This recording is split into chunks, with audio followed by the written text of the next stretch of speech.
होनी प्रबल है, उसे कोई टाल नहीं सकता।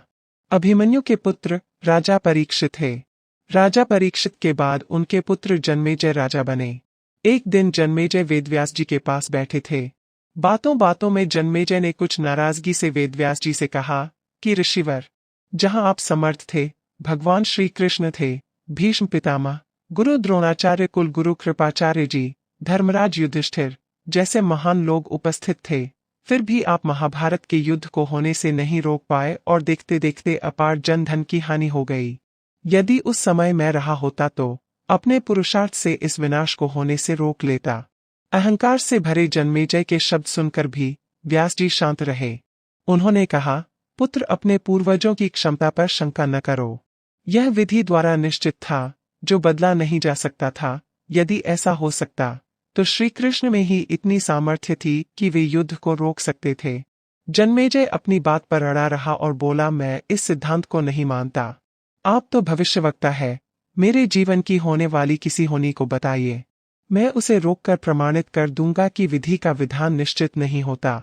व्यास जी ने कहा, पुत्र, यदि तू यही चाहता है तो सुन। कुछ वर्ष बाद तू एक काले घोड़े पर बैठकर शिकार करने निकलेगा और दक्षिण दिशा में समुद्र तट पर पहुंचेगा।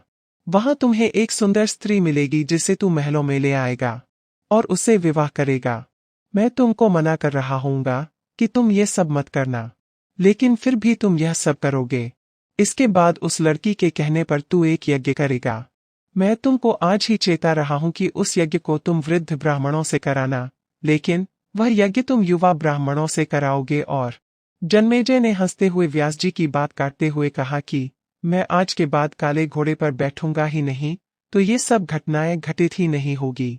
व्यास जी ने फिर कहा कि ये सब होगा, और अभी आगे की सुन।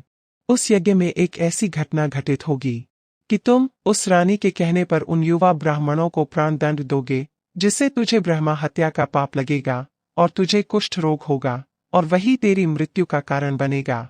इस घटनाक्रम को रोक सको तो रोक लो। वेदव्यास जी की बात सुनकर जन्मेजय ने एहतियातवश शिकार पर जाना ही छोड़ दिया, परंतु जब होनी का समय आया तो उसे शिकार पर जाने की इच्छा बलवती हुई। उसने सोचा कि काला घोड़ा नहीं लूंगा, पर उस दिन उसे अस्तबल में काला घोड़ा ही मिला। तब उसने सोचा कि मैं दक्षिण दिशा में नहीं जाऊंगा, परंतु घोड़ा अनियंत्रित होकर दक्षिण दिशा की ओर गया और समुद्र तट पर पहुंचा। वहां पर उसने एक सुंदर स्त्री को देखा और उस पर मोहित हो गया। जन्मेजय ने सोचा कि इसे लेकर महल में तो जाऊंगा, लेकिन शादी नहीं करूंगा, परंतु उसे महलों में लाने के बाद उसके प्यार में पड़कर उससे विवाह भी कर लिया। फिर रानी के कहने से जन्मेजय द्वारा यज्ञ भी किया गया। उस यज्ञ में युवा ब्राह्मण ही रखे गए। किसी बात पर युवा ब्राह्मण रानी पर हंसने लगे। रानी क्रोधित हो गई और रानी के कहने पर राजा जन्मेजय ने उन्हें प्राण दंड की सजा दे दी। फलस्वरूप उसे कोढ़ हो गया। अब जन्मेजय घबराया और तुरंत व्यास जी के पास पहुंचा और उनसे जीवन बचाने के लिए प्रार्थना करने लगा। वेदव्यास जी ने कहा कि एक अंतिम अवसर तेरे प्राण बचाने का और देता हूं। मैं तुझे महाभारत सुनाऊंगा, जिसको तुझे श्रद्धा एवं विश्वास के साथ सुनना है। इससे तेरा कोप मिटता जाएगा, परंतु यदि किसी भी प्रसंग पर तूने अविश्वास किया तो मैं महाभारत का वाचन रोक दूंगा और फिर मैं भी तेरा जीवन नहीं बचा पाऊंगा। याद रखना, अब तेरे पास यह अंतिम अवसर है। अब तक जन्मेजय को व्यास जी की बातों पर पूरा विश्वास हो चुका था, इसलिए वह पूरी श्रद्धा और विश्वास से कथा श्रवण करने लगा।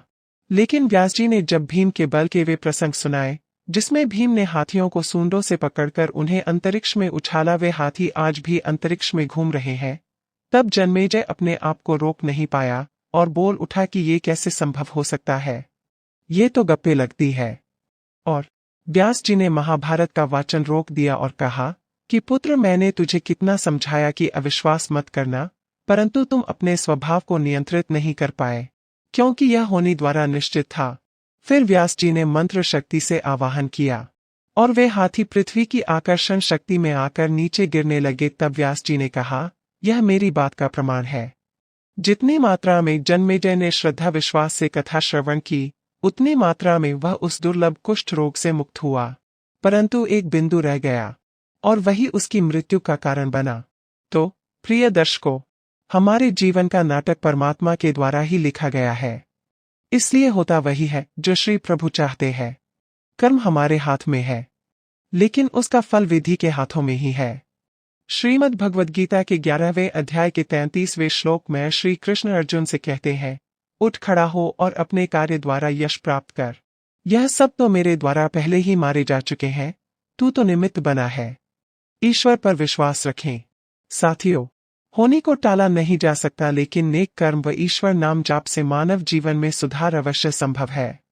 जय श्री कृष्ण।